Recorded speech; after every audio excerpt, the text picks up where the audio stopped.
It's a great day to talk hockey with Grant McCagg on HabsCast. And Rick Springhetti, Dick. We've got Rico on board there this morning, Sunday morning. How are you tonight, Rick, after that nail-biting loss to the dreaded Boston Bruins last night? Oh boy, Saturday night, Boston, Montreal. It's a classic. And last night's game, had some semblance of past games, right? Physical, hard-nosed hockey. Two teams playing with some passion. It was a fun game to watch. Maybe not the results Habs fans wanted, but still some issues, but still something. At least there's things to work that you could build on, right? And that's how you get out of a slump. It doesn't happen in one shot, but you start building on something. And the good news is that they're going to have a road game on Monday versus Columbus. Not saying it's going to be necessarily a guaranteed win, but it's good to get on the road a little bit when you're slumping. Sometimes it kind of changes the momentum of the team. So mixed feelings, right? I some things I didn't like, but some things that I thought could be something to build on. Boy, the crowd was into it last night, eh? If they Oh could boy. only tied it up. And I think what got them going was this right off the bat, right? Absolutely. Struble showed a lot of guts taking on a big guy like Zadorov. He handled himself very well. It's important to show that you're willing to take the game to the opponent. And that's what Struble showed. And that's so important come playoff time, that you're willing to put it out there and knowing that you could get knocked on your ass, if you will. But he did. He showed some guts. He showed the willingness to sacrifice for his team to get them going. Wow, Struble is just slowly but surely coming along, right? Playing with more confidence, wanting to be more of a factor. It all points to some good stuff. Yeah.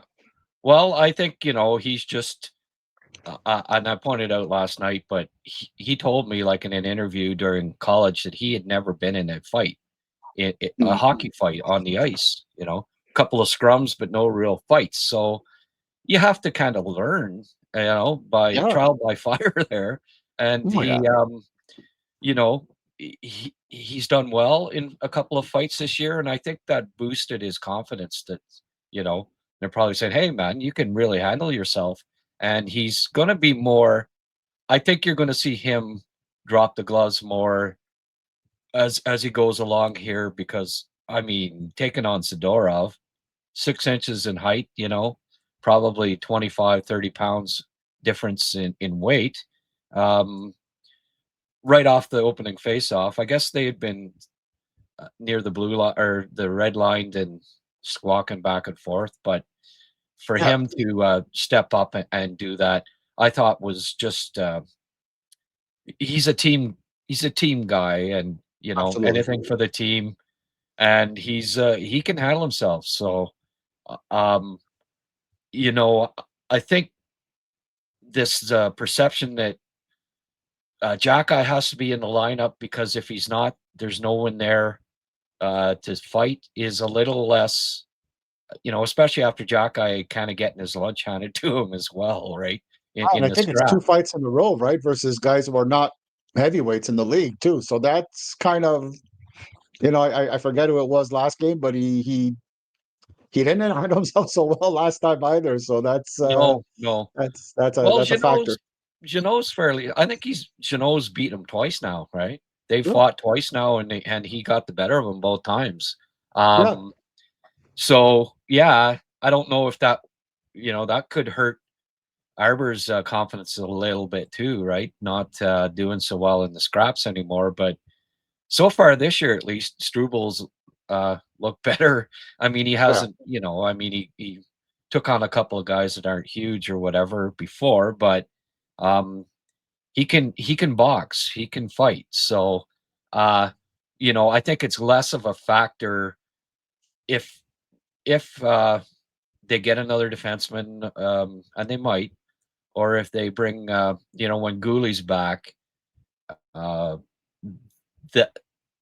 thought that, oh well, you have to have Arbor in the lineup against tough teams instead of Struble because he's the fighter.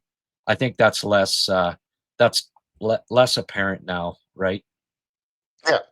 It also becomes a problem too, though, is I wonder what happens going forward, because as much as if if you don't need Xhekaj as much to defend your teammates, because you have Struble there to do it if need be, uh, it becomes difficult, because then it's one less reason to have Xhekaj in the lineup. You can't have two guys that are there to protect your teammates, both of them be defensemen, right? Because you're in trouble. Well, If both of them have to go, or both of them are in the box, you're down to four defensemen.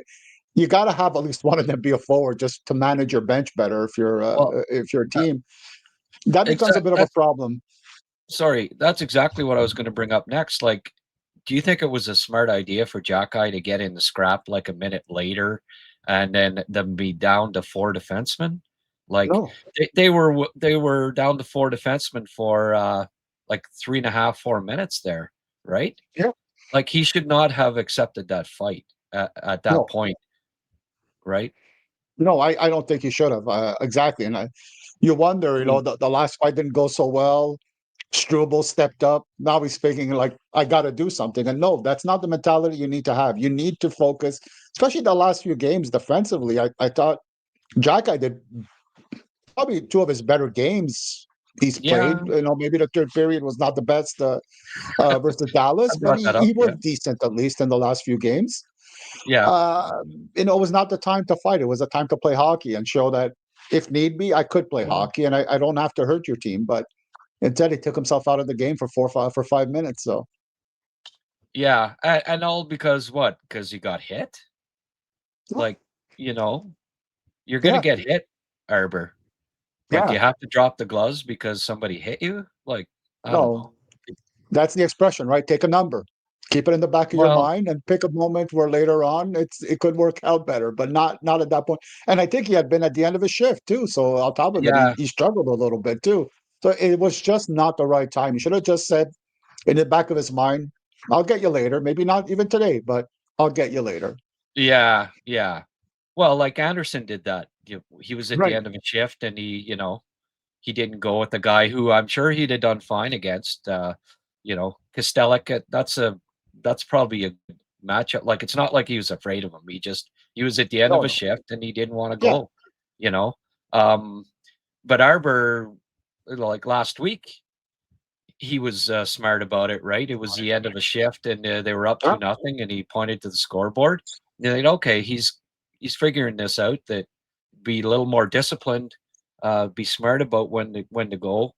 That wasn't smart last night. What he did just because he was hit. If it had been like you know if Jeannot had creamed Hutson along the boards or something like that, then yeah, it would have been a little more understandable that he fought him at that point. But just because he got hit and then Jeannot, you know, like that was smart on Jeannot's part to Oh, yeah.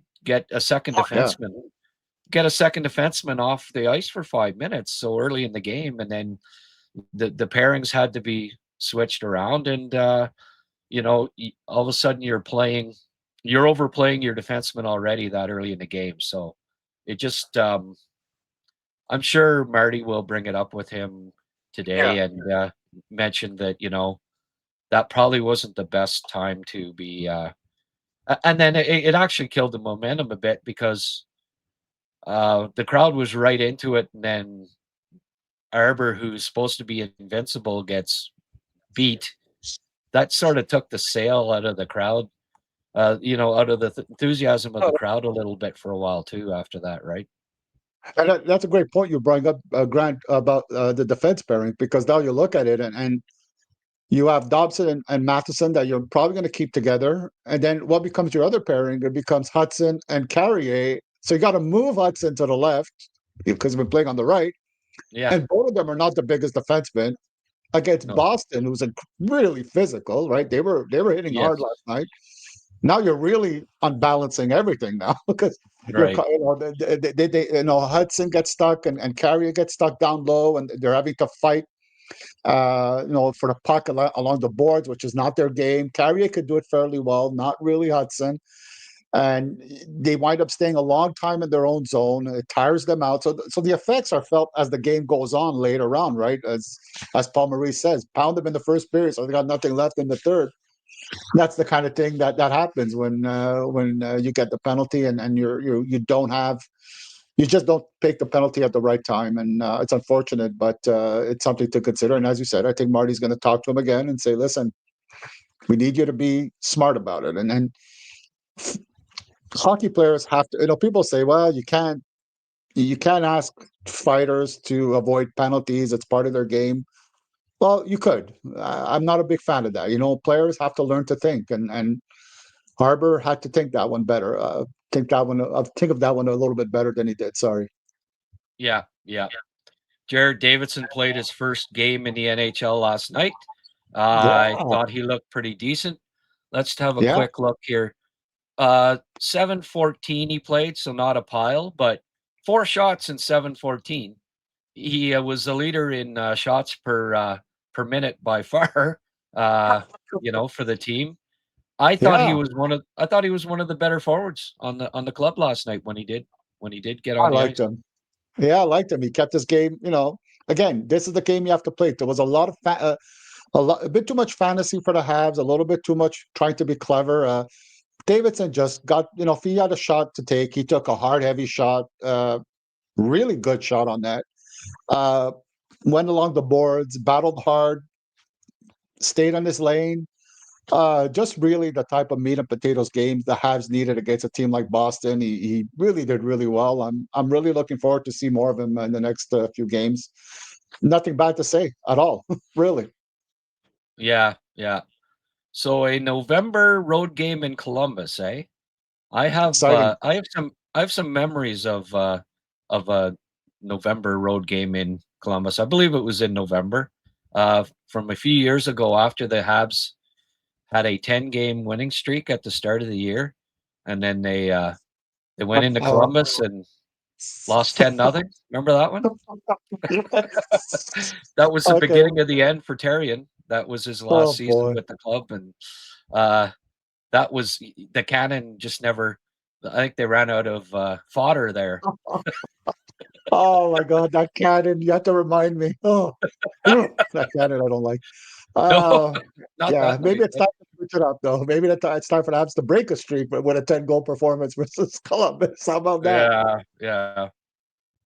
Well, Columbus, you never know which team's going to come out. They can. They need a win now, right? 3-game losing streak. You don't want it to go any further than that. Then they're already gripping the sticks a little too tightly.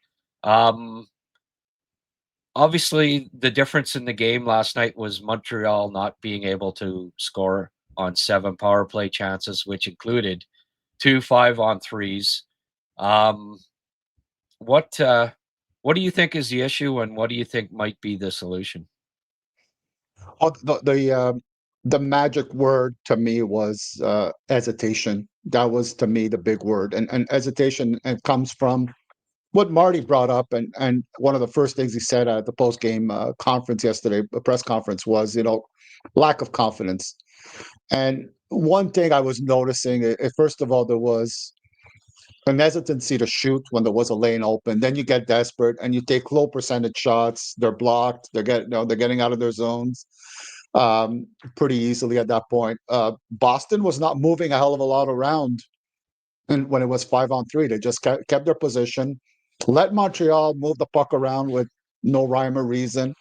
But you could tell, one of the things that really struck me a lot on the penalty power play was that there was a lot of pucks.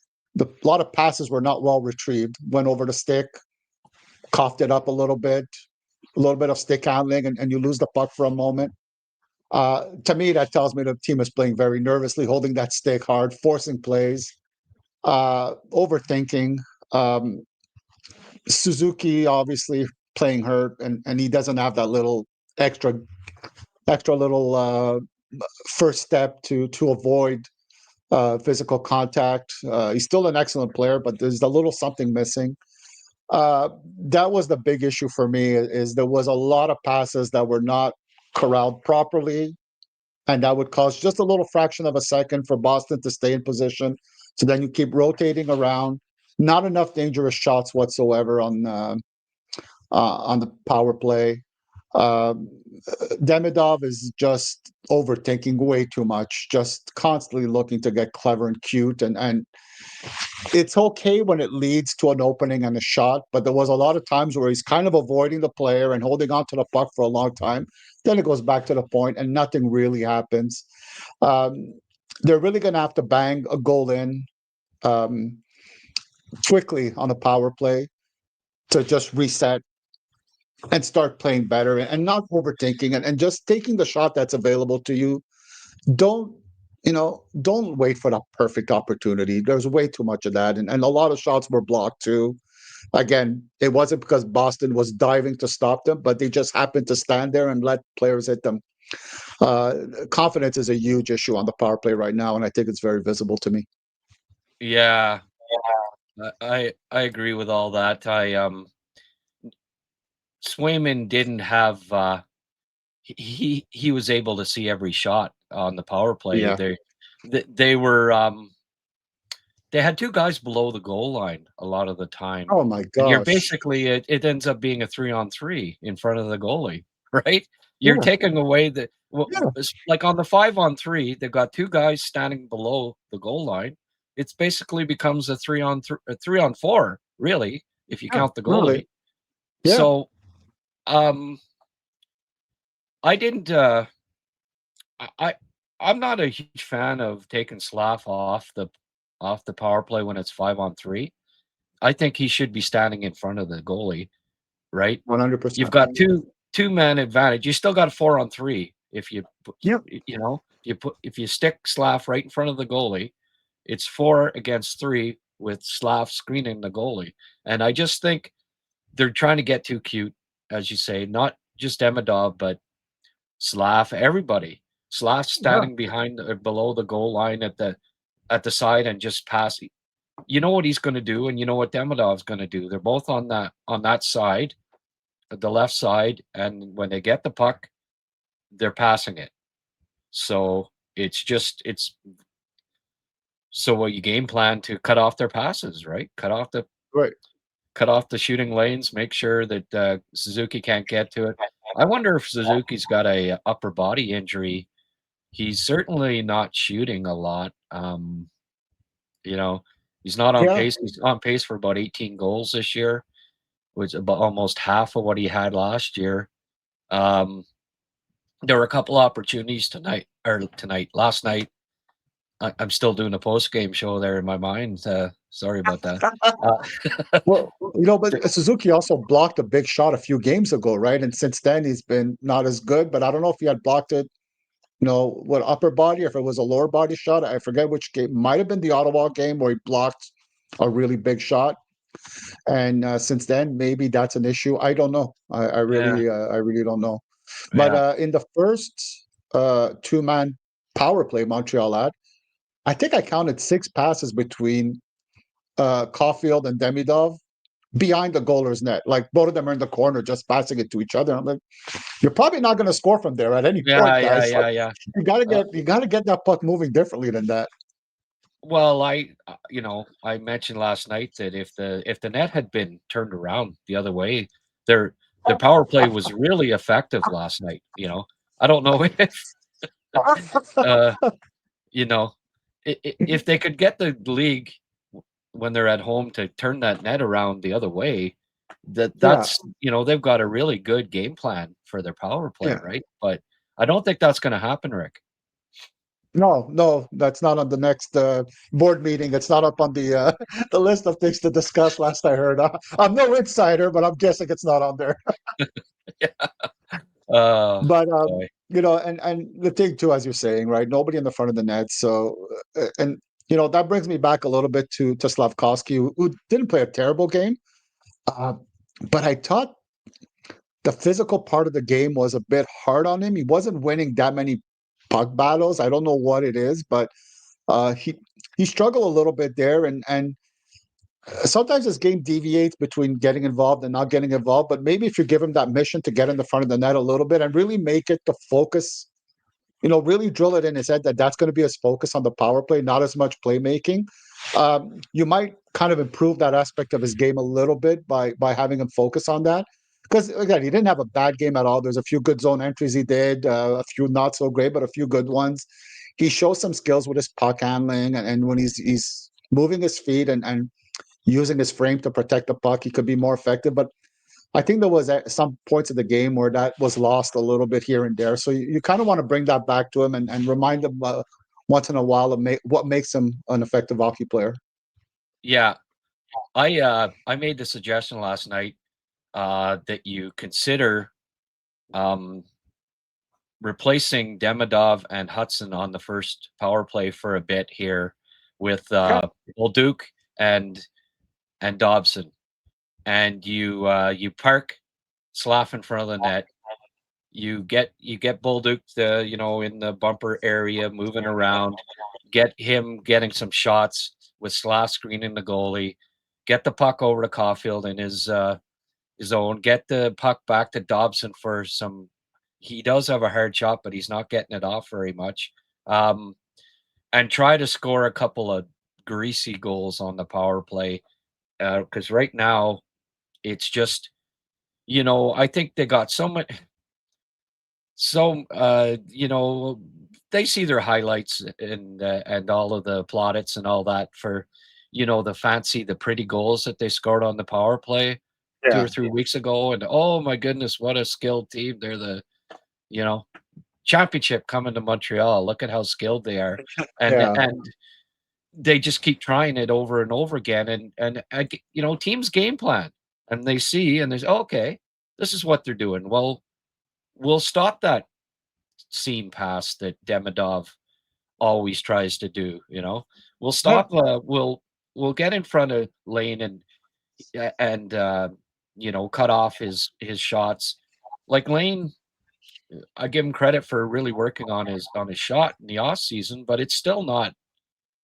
It's still not getting through goaltenders, right? It's still not. No, he doesn't have a heavy shot. It's fair to say. No. And I think you need a good point shot. Like they've been playing Demidov, I guess, is the other point man, but then he comes up the wall. But they don't really with the first power play right now, they don't have a hard shot from the point option. And teams can get especially when you're struggling and you're trying to be too cute. Sometimes that's the solution, is to just, screen the goalie, deflect pucks, get rebounds, and hope maybe one of these even bounce off the opponent and go in the net. Just absolutely. Doesn't have to be pretty. 100%. I couldn't agree with you more. It's so important in today's NHL with video and coaching. They always have something ready for you. And if you're not able to show different things in everything you do, be it power play, defensive schemes, zone entries, lines, the more tools you have in your disposal, the better it is. Something doesn't work, you switch it up. Force your opponent always to adapt. Hockey is a game of mistakes, and the more you force the opponents to have to change it up, the more you create those mistakes, and that's what you want to do. And right now, again, it's as you said, right? Demidov's going to try the cross ice pass through the seams. They just have to keep their sticks down. Okay, now what do you do? Well, there doesn't seem to be a second option right there. So you got to switch it up. And also I like the idea of what you said before. Maybe that gets Bolduc going a little bit. He's still trying to find his game with Montreal, and right. You want to put him in a position where he could do what he does well. And playing the bumper and getting shots and using that really quick release. There's nothing better for him. And I think maybe just moving Demidov down a little bit and having him take on maybe the secondary penalty kill will give him that confidence and get, make him do different things and remind him that he's got a good shot. Remind him that he could, He doesn't have to always go in the same areas of the ice, and he could move the puck a little quicker. And he's so young, right? You want to give Demidov learning opportunities to do different things so he could be more effective. So I agree. That's a great suggestion. I would like to see the Habs do that. I agree with you there. And also Hutson and Demidov against secondary penalty killing pairings, right? Units might get them going too, right? But I also think they're not trying Kapanen on the power play. It's funny. He finally got a little bit on 5-on-3, and that was the only time he's never been on 5-on-4 on the power play. He got one short tenure on the 5-on-3, and he won the faceoff cleanly back. And Suzuki kept losing faceoffs on the power play too. That doesn't help. No. They're in the offensive zone and they don't get possession of the puck. I don't know how many times Susie lost draws on the power play, and right off the bat you're losing 20 seconds off your power play right there with the top unit. But I don't like the makeup of the second unit right now either. Bolduc doesn't go to the front of the net. He likes the bumper. Galley's not going to the front of the net right now very much. They put Caulfield, they double shifted Caulfield on 5-on-4 instead of putting Kapanen out, or, I thought, are they going to go with Veleno again? No, they didn't. But they also didn't replace him with Kapanen. They replaced him. They double shifted Suzuki once. They put Caulfield out for the 2 minutes. Again, even the second unit's got no one that's going to the front of the net. And Kapanen will do that. Kapanen is very good at tipping pucks. He's very good at he'll go to the front of the net. And I would like to see, like I said, the Dobson and Bolduc on the first unit for a bit. And then the second unit with Kapanen, Demidov, Hutson as your kind of key guys. The other two guys, whoever you want. But I think maybe I would like. Did I not say Demidov? No, Dach. I said maybe Kirby Dach. Dach, yeah. Dach doesn't go to the front of the net either, right? I haven't liked him too much on the power play, but yeah, no, Dach would be out there, I guess. And, just because those are your options, right? Maybe not perfect. Right, maybe even Davidson, no, right? Yeah. Davidson would be my other choice, right? Yeah. Davidson, Dach, Demidov, the 3D. I like that. That's a good line. I like that. Kapanen and Hutson. I think that could be an effective secondary power play unit, right? Yeah. And they're going up against other teams. But I also think it would piss off Hutson and Demidov a bit. And just a bit of a wake-up call there saying, hey, we don't like what you've been doing. You're being too fancy. Here, you're on the second unit now, but get it going, And I bet you I wouldn't be surprised if they were able to score a goal or two. I'd do that. When you go 0 for 17 and multiple 5-on-3s and you don't score, you need to change things up, I think. And I hope something like that, even one change on the top power play, be it Demidov off or Slav even off. But I still think Slav should be on, and he needs to, Slav, don't stand at the side of the net like that all the time. Do it a bit, but move around like he was early in the year, where sometimes he was on the wall, sometimes he was at the side of the net, sometimes he's in front of the net, instead of just standing at the side of the net. The last 3 games, that's all he's doing. And, he can make nice passes there, but it's predictable. When he gets it there, he's going to try to get it to Suzuki.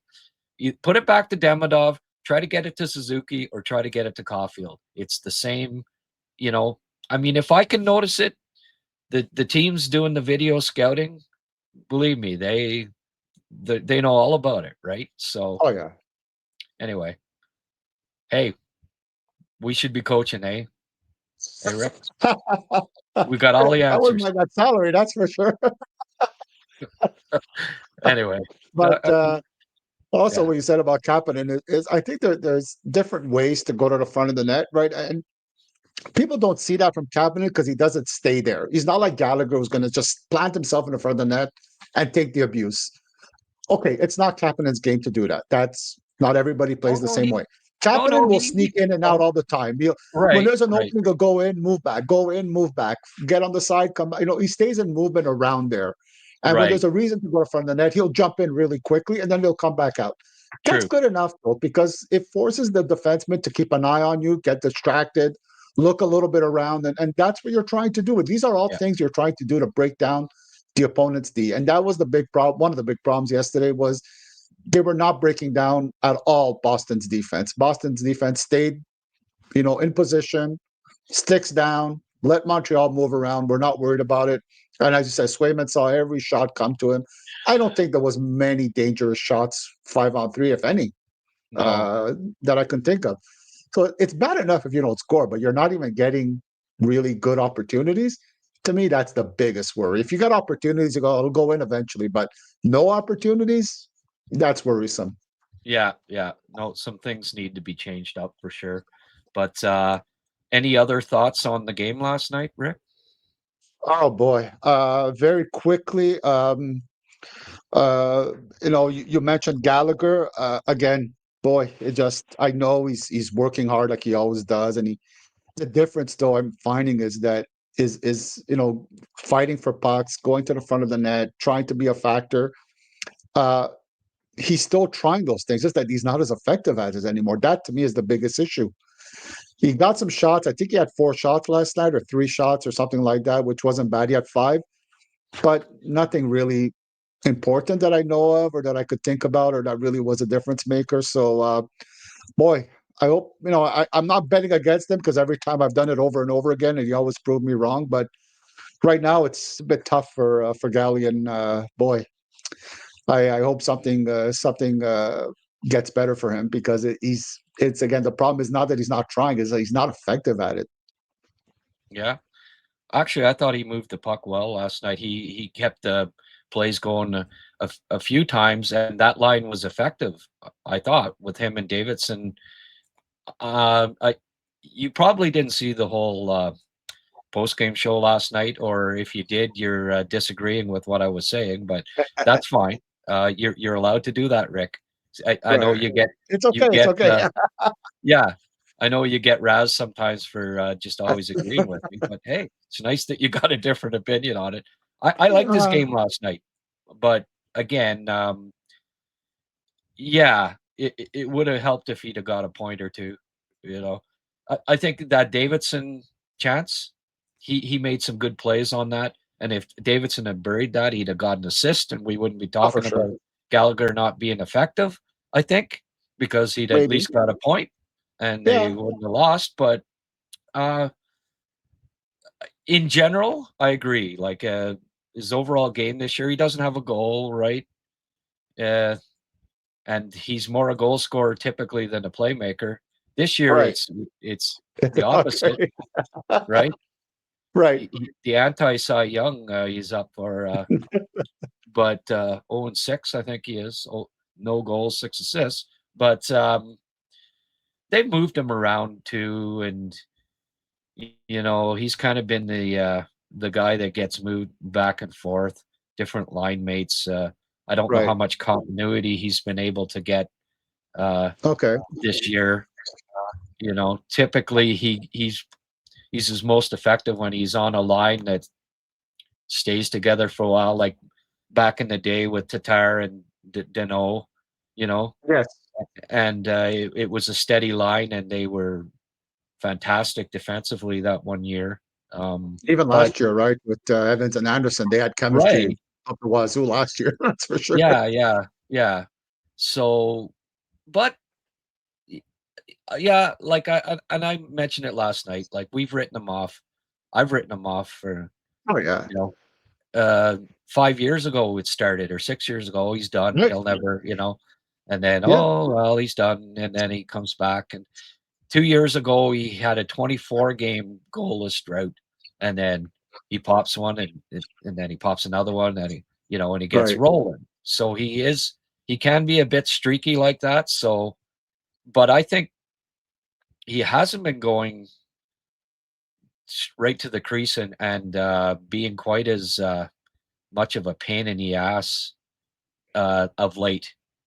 The typical galley kind of stuff that bounce off his friggin' butt and go in the net. He needs one like that, maybe get him going, right?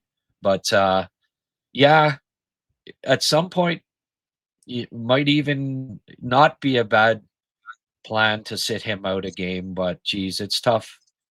That guy's been He with the won't team take that well. that guy's been with the team 15 years. He's Yeah. by far the senior citizen. Like, who would be next on the club as far as tenure goes? Is anybody? Suzuki probably would be Suzuki, next. Evans. I don't know. They all kind of start at the same time, right? Suzuki, Evans. Maybe Evans. It'd be one of the two, but Yeah. I don't think one of those ones. And what, 6 years compared to 15? Like, he's got 9 years seniority on everybody, or 8 probably. Of course, yeah. So, yeah, I And don't you kind of wonder know. how his teammates would take it too, right? They'd be like a little bit bothered maybe by it, knowing that they're a guy that they see as a leader and as an elder statesman on the bench. I think it'd be hard also on the team, on his teammates a little bit. Yeah. So he's just gotta, he's gotta snap out of it. Let's hope he Yep. does. He's done it in the past. He's been written off so many times, and he bounces back, and all of a sudden you look at, Galley has 4 goals in his last 5 games or something like that. And, let's hope he can get one, Sure. a greasy one even, right? And turn things around, because he can be an important, with New Hook out too. I think Galley, they need Galley to step up and replace some of that goal scoring that New Hook was a little bit surprisingly providing there, with being on pace for 30 or whatever it was he was on pace for. Just being a factor shift after shift, and boy, I really loved his speed and his engagement, and what a terrible loss for Montreal. And boy, 4 months is a long time, but hopefully he comes back. And at least it's my understanding is it's a broken ankle. And I think I'd rather have a broken ankle than maybe a sprain, because that sprain will High drag ankle on for a sprain? year. So that's my understanding, is it is a bone. It's not an high ankle sprain. So hopefully when he comes back and it's recovered, it's properly recovered, and he'll be pretty good to go pretty quickly. Yeah, for sure. So enough about the Habs. Let's get to the prospects here. I like that. It's always a little bit more let's move to the positive, right? Yeah, of course. Let's do it. Instead of the negative here. Yeah. You were telling me that there's a kid in the queue that's caught your eye recently, or he's been little Blainville-Boisbriand player drafted by Montreal by the name of Arseny Radkov, 6'4" goaltender, drafted in the last draft, I believe in the 4th round. He's a young goaltender, born in August, so he's one of the younger drafted player from the last draft. But so this week with Blainville-Boisbriand, they played 3 games on the road, Sunday in Drummondville. Drummondville lost 3-2, but he only let in 1 goal and 17 shots. He came in replacement of the other goaler, what let in 2 goals and 4 shots. And Thursday, they were on the road against a very strong Rouyn-Noranda team. Thursday was against Val-d'Or.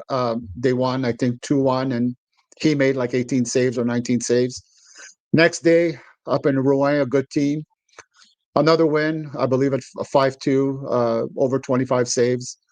So, 3 games on the road in 5 days against 2 good teams in Drummondville and Rouyn-Noranda was a pretty good week for Arseny Radkov on a Blainville team that Zonan is injured and Gill is injured, so that's 2 huge pieces for them. And he did really well, all things considering. So that's my not the official Habs prospect of the week, but a good runner-up in my opinion. Yeah, a good honorable mention, and we'll hit you up for an honorable mention every every week Yeah. now. Hey, what the heck? All right, all right. I'm not the I'll only have to one. work harder a little bit on certain That's things. right. Let's get going, Rashawn. That's right. And yeah, well, here's another honorable mention. Bryce Pickford, 2 goals and an assist last night. He just keeps popping the goals. I think Yeah. he's back in the lead with, unless Wu got one, I'm not sure, but his own line mate, his defense partner, and him by far have the most goals among defensemen in the WHL. It's kind of Right. they're up over 20 now, and I mean I Yeah. don't think there's another pairing that has 10 combined. So, but he popped 2 last night. Well, he wasn't fighting Struble.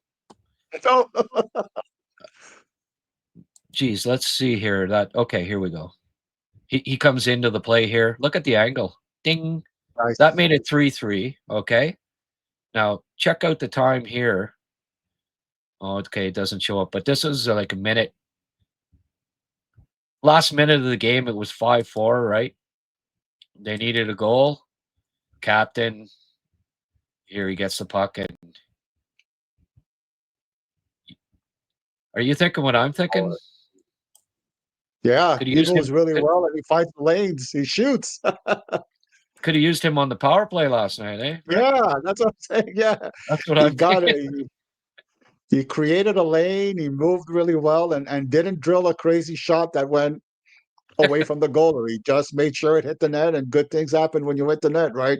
Playing with confidence. I believe he scored. I believe last night he had 2 points in the last 2 minutes of the game to tie it up, right? For Medicine Hat, I believe that's the story of last night's He game. had an Bryce assist Pickford too. was something else. Yeah, Yeah, he had an assist too. So an assist on the goal to make it 1 goal game, fantastic. and then tied it up with a minute 13 left or something like that. So not too bad, as they say. No, no, And and it's impressive. Oh, sorry, it's impressive when any player does it, right? But when it's your team captain and you're expected to lead them, and you do that, that's even more incredible for me. That's just great stuff.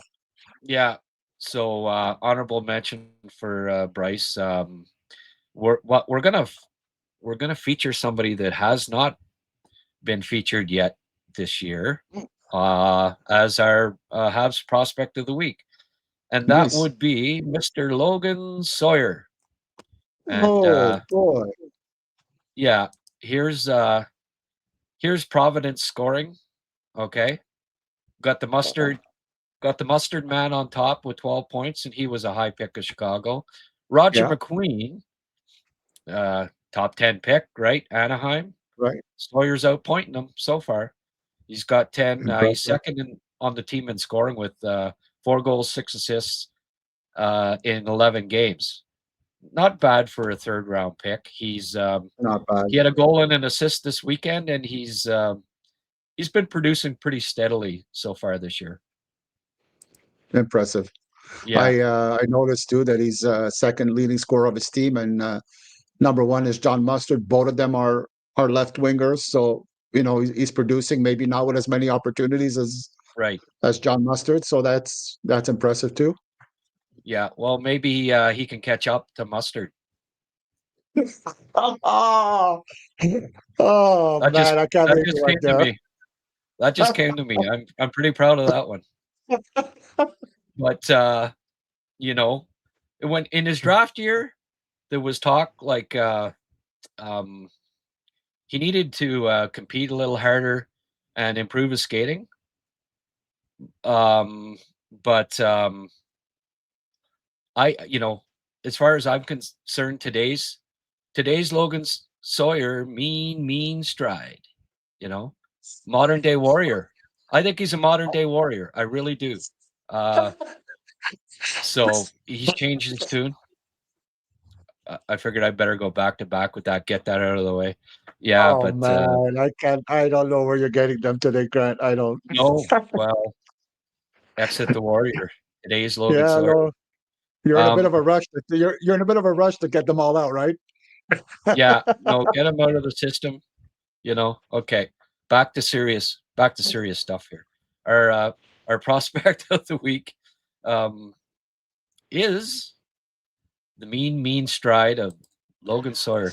But you'll check it out here. He's the middle, spinning back, and they score. And carried out by John Mustard, dropping it off, and a quick shot. Logan Sawyer. Oh, yeah. Here he is. Here are his goals. Okay, but you can see he's got. We'll start this over again. I don't know where. I didn't put the. There's his first goal. That was 400 pixels. Not very good. All right, here he is here. Getting it in the slot. Look at that backhander. Oh, my. Nice spinorama, eh? But Yeah. there's a good shot. He's got a good release. He's got a pretty Yes. nice shot. But you also notice here, look at the dipsy doodle. Bit like Xhekaj, really, with his similar size. And I mean, he doesn't skate like Xhekaj, but look at the hands on him, eh? He's got good. That was what impressed me the most in his draft year was his stick handling ability. And you'll notice in a lot of these here, again, the nice toe drag, right? There's some nice zone entries here from him. I've put in some of his goals. Here's another one here. Mixed in some zone entries too. But and then also his assists. So just some of his offensive plays in general here. Nice play there to stop up. Smart. And yeah, he's got pretty decent edges. He's got to still keep working on his stride and but I think it's mostly strength related. Like he was thought that Xhekaj was skinny. He was a beanpole, last year, and I think he might need the full 3-4 years. Right. I think he might. I mean, the full 4 years before he comes out, but certainly by the time he's a junior next year, I think he'll be an above average NCAA player. Well, he already is at 10 points, and 11 points in 12 games, or 10 and 11. But you see here, he's got some nice moves, right? He can dangle, and the Canadians, they've really made a point of drafting kids that have that have really good puck skills, right? And Right. you just you keep picking them, and if they develop the rest of their game properly, they become decent NHL prospects. Now, I'm not, but you see there too, he's got some dangle.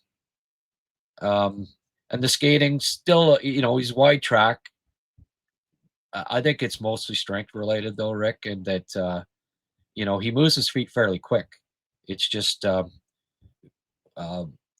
get a little more strength, lower body strength, and improve his stride as he gets stronger. I believe the quickness is there though.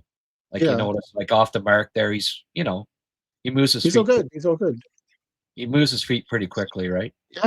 Yeah, no, he does. And I mean, he seems to keep his head up with the puck on his stick, which I really like. There's no dropping of the head too much from what I could tell. So it does give him an option to see what's going on around him. And that's why I find that he seems to be often finding open areas of the ice and getting advantage of them. So good stuff. And he was drafted off the BCHL, if I'm not mistaken. So that's a hard league sometimes to scout. Maybe Montreal got a better one than some people imagined. Yeah. Well, that year it was the funny year where AJHL teams halfway through joined the BCHL. So yes. So he started the year in the AJHL and finished it in the BCHL. Looking at I just want to. This is a 3-on-3 overtime. I mean, it's not the best technique, but you got the puck. No. I mean, he's not a defenseman, right? So he wasn't skating backwards, but he got the puck off the guy and made the smart play here. Like he's got poise with the puck, right?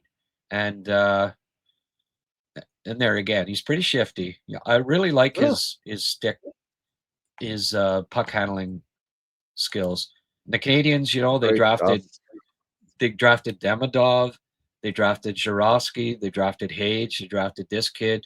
What do they all have in common? Really good stick handlers, right? So Right. they're picking skill guys, and hey, it'd been a lot of years since the Canadians had this much skill in the organization. Right on. Now it's funny, like even last night on the chat, live chat on oh, we need we need tough guys and go to so all those years we had those guys, the freaking grinders, the up and down guys, Yes. big, and didn't have the skill. Now we got the skill, but we need and it's a fair comment. I think maybe the Canadians still need a couple of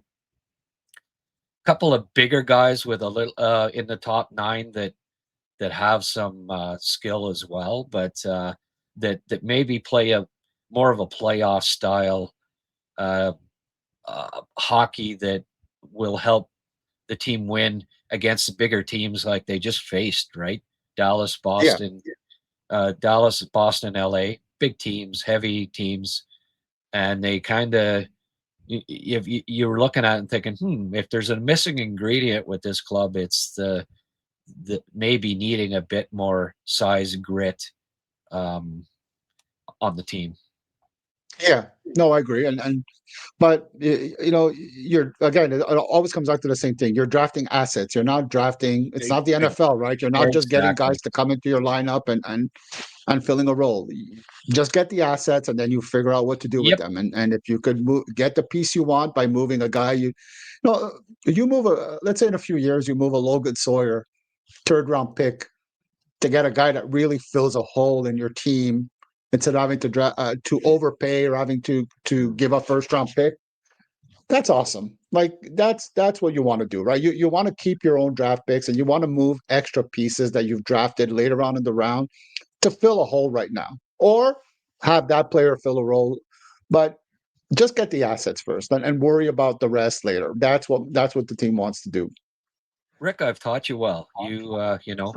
That's my that's my I have the exact same mindset when it comes to that. They're all assets, right?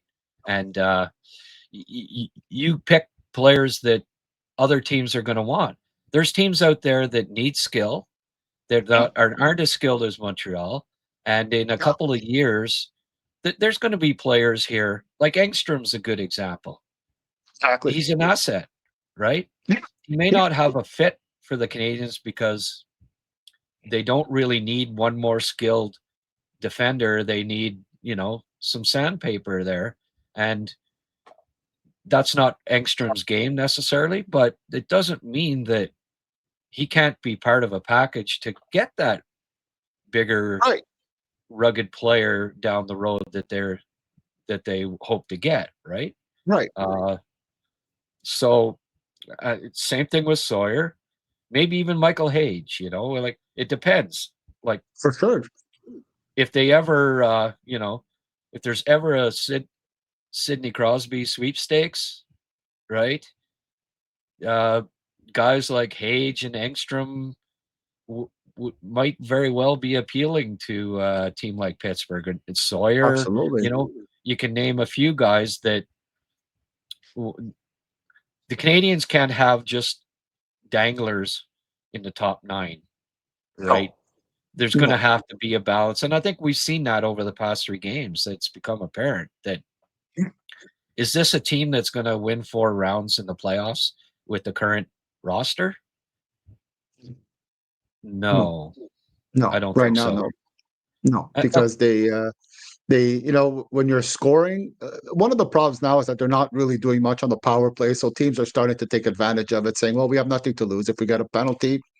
They're not playing well, so we're not as worried about it. Where if you're scoring a lot, teams get a bit more hesitant to take a penalty and maybe play a little bit more careful. But that's great for the regular season. But as we know, there's not much penalties called in the playoffs. It's basically anything goes.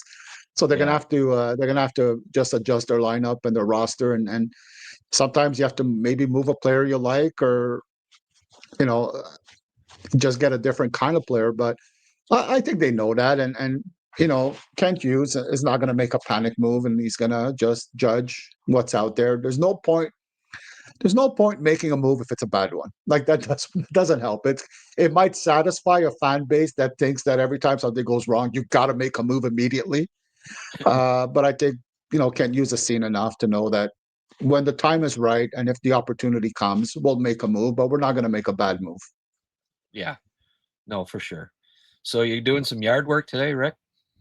Yeah, the fun stuff, and then the Grey Cup game. I'll watch the Alouettes win it all, of course. And leave. And have a good Yeah. celebration tonight. Yeah, there you go. Well, go Owls, go. Yeah. Yeah, well, are the Aints playing today? The what? Aints. No, what? It was that. Geez, you didn't get it the last time I said it to you too. Saints, the Saints, the Aints. Saints. The Aints. I forget about the Saints. I don't think they're playing. I think it's their bye week. I'll have to look. I don't know. But last week they won. They won last week, Oh, buddy. I know. Yeah. So I 2 know. wins this year. Yeah, that's 2 more than I thought. Yeah, exactly. Next time I say the Aints, have you not heard that them called the Aints before? Yes, I've heard it once or twice, but I Okay. never refer to them as the Aints because they're my team. But I'm putting the Yeah, sign up. well. I'm gonna put it on my computer for the next week so that I know what that means and I don't make that mistake again. Right on, my friend. As always, always a pleasure, and enjoy your Owls. I don't know if I'm gonna be able to talk Tina into watching. Oh, it's the Grey Cup, maybe a little bit, but she'll. I mean, if it was the Red Blacks, she'd watch it because we live in Ottawa. But Sure. I don't know. I might have to sneak upstairs to catch some of it if I want to. If I But I end up. think you're heading out.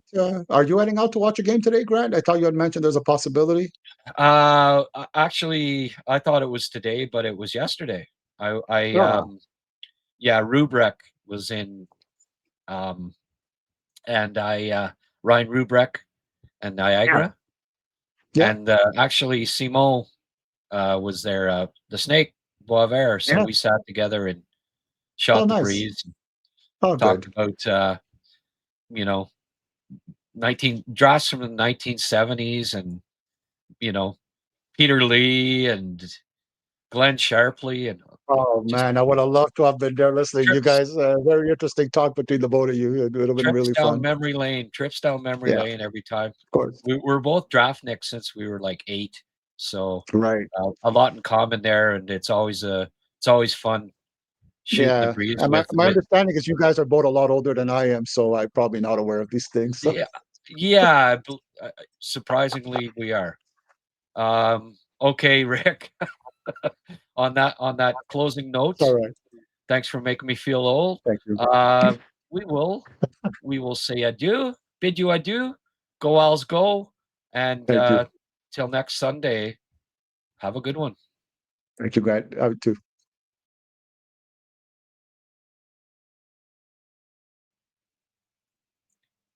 And we're back. Part 2. I guess you call it an emergency broadcast as we were finishing off our weekly Sunday morning episode. Rick texts me and says, "Oh, looks like something happened while we were recording." Surprise, surprise! Kirby Dach is out with an injury. Rick, is that shock you or what? Man, like who would have thought that at some point in the season, early in the year, once again, Doc, Goulet, and Liney are all are all injured. Wow, man. You, Jeez. Kirby Dach fractured foot, and new hook too. That's the second time for him, but not as much as the other 3. He's out 4 to 6 weeks.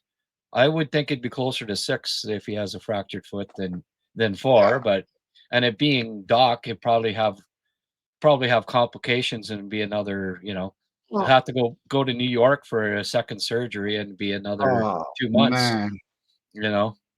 Canadians have seemed Unreal. to.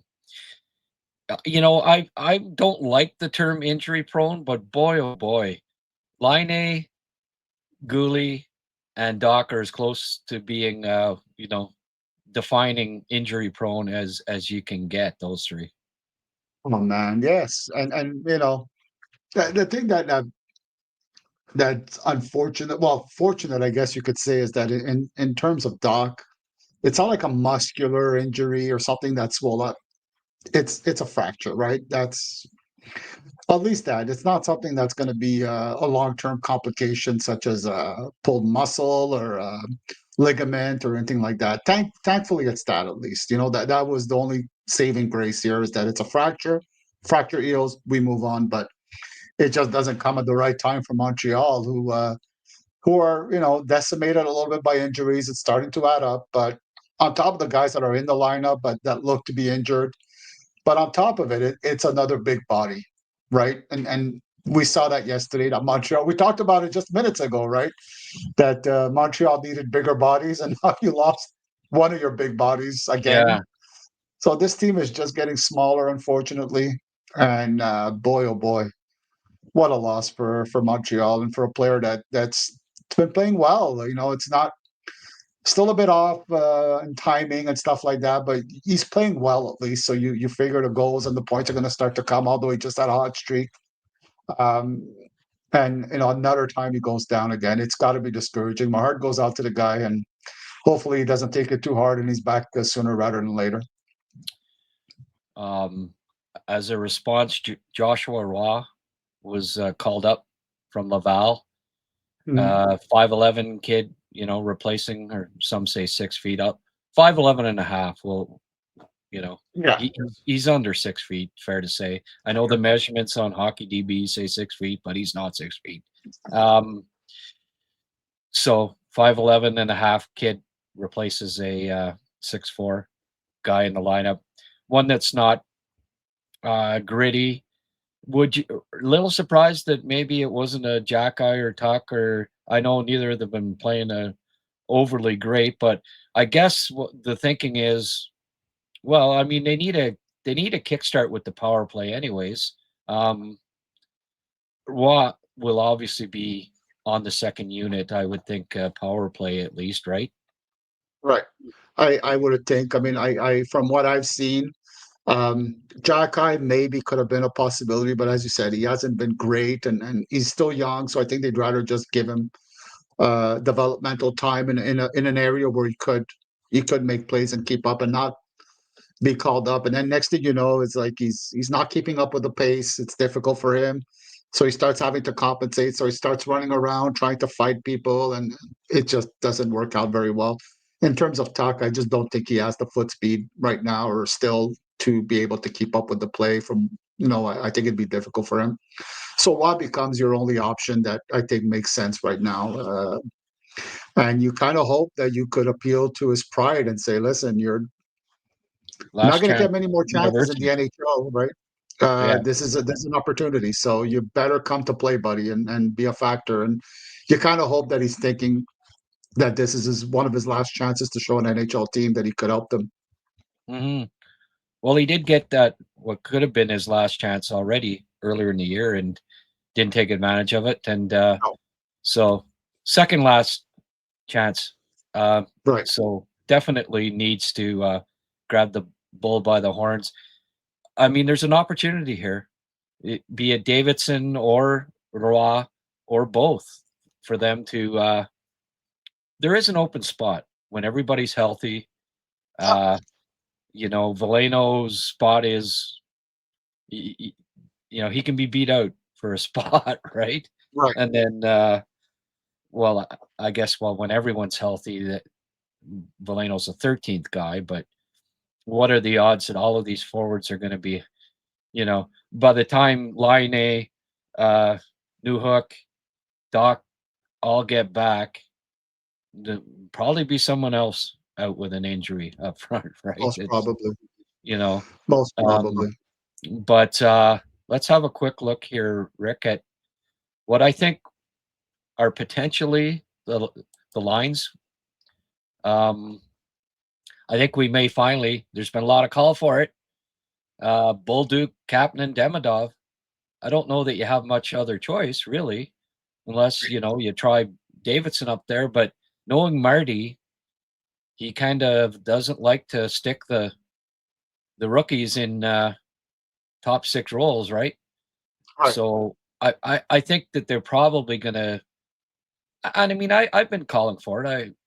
This was a lineup that the top 6 that I thought they'd go with after Newhook's injury, or hoped they would.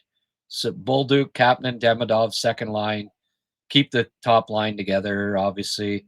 Anderson, Evans, Gallagher, third line, and then Veleno centering Davidson and Roy as the 7-minute a night type fourth line, maybe 8 minutes. What do you think? Does that look like yeah, I think it's the only thing that makes sense, unless you want to switch up Davidson and Bolduc and have the Quebec line of Veleno, Bolduc, and Roy, right? See if that works. a all Quebec line. But no, I mean, kidding aside, I think that's the best solution you have. And there's a comfort level maybe with Roy and Davidson being on the same team for the last few years and kind of being familiar with each other. And maybe the advantage you have there is that you don't have a situation where sometimes you have call-ups that rely on their veteran line mates a little bit too much and try to feed them the puck.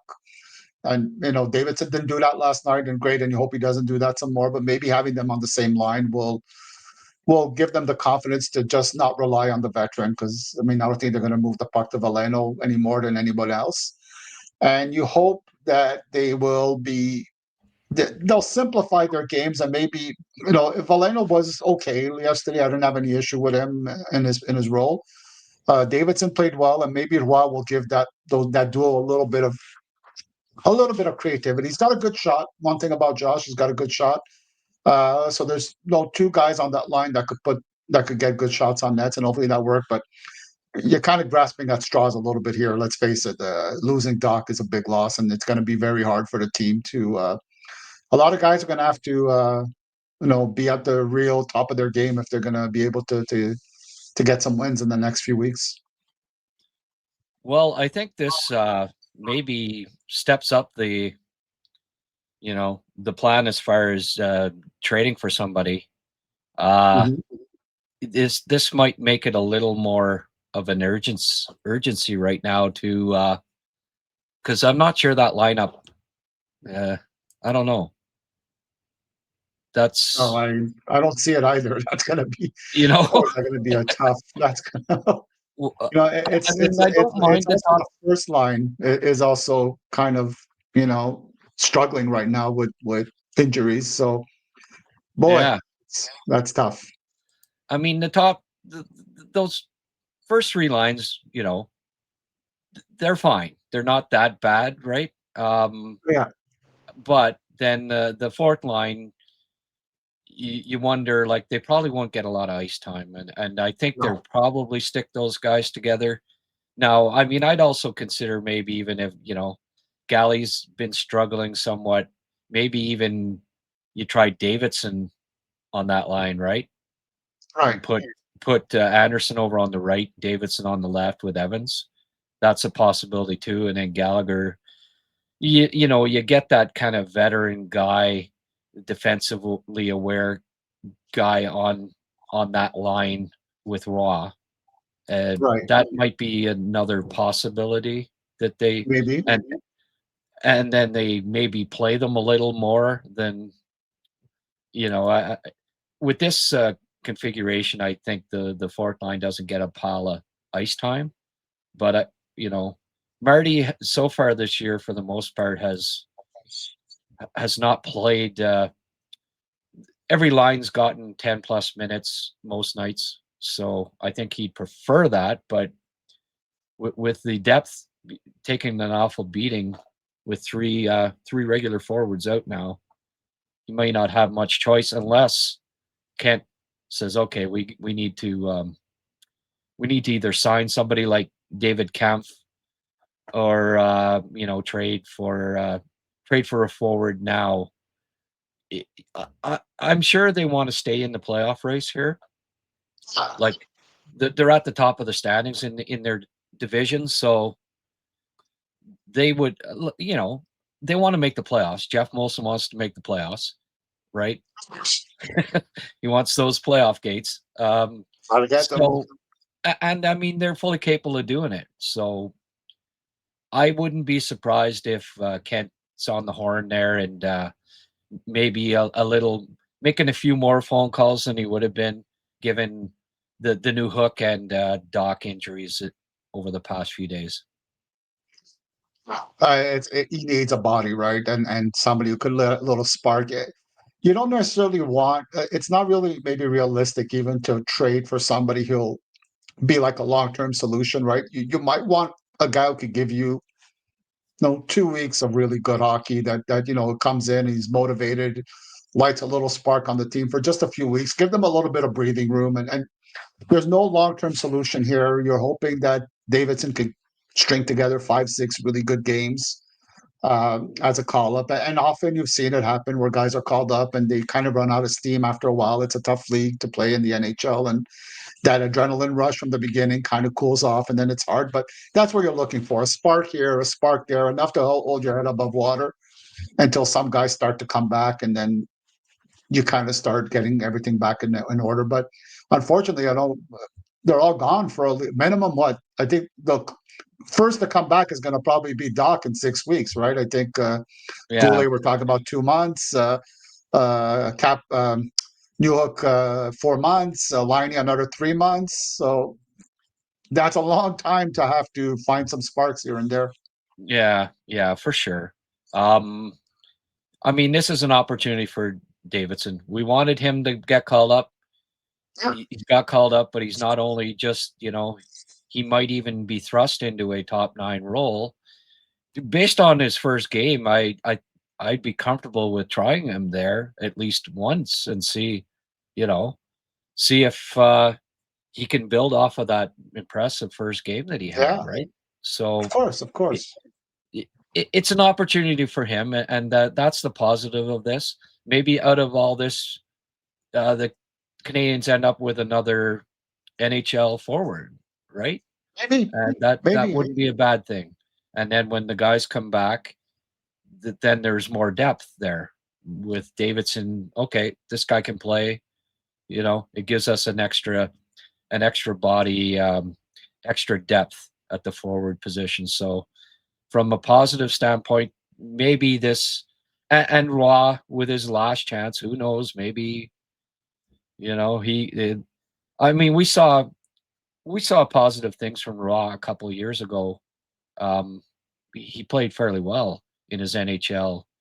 Right. Not every game, but he had, he certainly has the smarts and the offensive skill to play at the NHL level. If he's motivated enough to keep playing well away from the puck, compete at a level that he'll need to compete, maybe he grasps the opportunity as well and shows once again that he is a legitimate NHL player. Right. I think so. And I think I might be wrong, Grant, but I think when he was having some good moments, I believe he might have been on a line with Anderson. So maybe that's something you might want to revisit, right? Evans, Anderson, Roy might be a solution too. Give a little bit of a offensive spark to that line. He also he plays the game simply enough that I think he won't hurt them too much. But again, it's a lot of things have to happen. A lot of ifs have to go right in the next few weeks for Montreal. We're not going to kid ourselves here. It's not like we're not optimistic in a blind way. We're optimistic in a sense of saying that maybe a few things could go right and keep the team their heads above water, but they're going to be in for a few weeks of some real difficult and challenging times that might help them in the long run, but it won't be easy. Yeah, for sure. No, I mean, if you look at it, both Davidson and Roy are possibilities for that, Anderson Evans duo. But then Gallagher's probably playing 7 minutes a night, right? And I mean, maybe he shouldn't be playing more than that right now, but still, right? It's, this seems like the most likely I think so. And then that they just, I mean, if Davidson or Roy, either of them are really playing well, then you can always bump them up after a few games. Absolutely. Right? Absolutely. Absolutely. And that's what happens during the season. Lines change every few games. It happens with every team. It's just the ebbs and flow of a regular season. Lines, people move up and down depending on who's hot, who's not, and what the opponent is. Right. But it's not, Rome isn't burning here. Like, in the long run, it could provide Davidson with a with a full NHL opportunity, and he might grasp it. It might provide Bolduc with an opportunity to play with Kapanen and Demidov, and they might click. And we've all kind of been calling for it. Well, not everybody, but I've wanted to see Bolduc with those two. For so sure. it could. I think that has a recipe to be a decent line too. So I agree. Maybe out of this, a lot of teams go through injuries and endure, right? And often it's a guy comes up from the minors and he replaces adequately. A guy gets an opportunity higher up in the lineup and he grasps it, and that's what the Canadians are going to have to hope happens. And if it, if the slide continues and the new guys aren't impressing, Kent will make a move and shore things up for very least the short term, I think. Absolutely. I agree 100% with that assessment, no doubt. Oh, you're back to agreeing with me again. Jeez. Okay, well, on that note, let you go there. I know you got to get to your yard work. Actually, you were a little too eager to, I think you're wanting to avoid that yard work, but that's just a guess. I don't. Maybe, Any Greg, maybe, excuse. but we're gonna be quiet about that one. Yeah. Honey, I got to go back and do another podcast, man. Yeah, sorry. Okay, my friend. All right. Have a good rest of your day, and Thanks, I'm off too, to Greg. Costco. I'm off to Costco, so wish me luck on a Sunday. Good luck. Good luck. I need it. Okay, my friend. Bye for now. Bye-bye.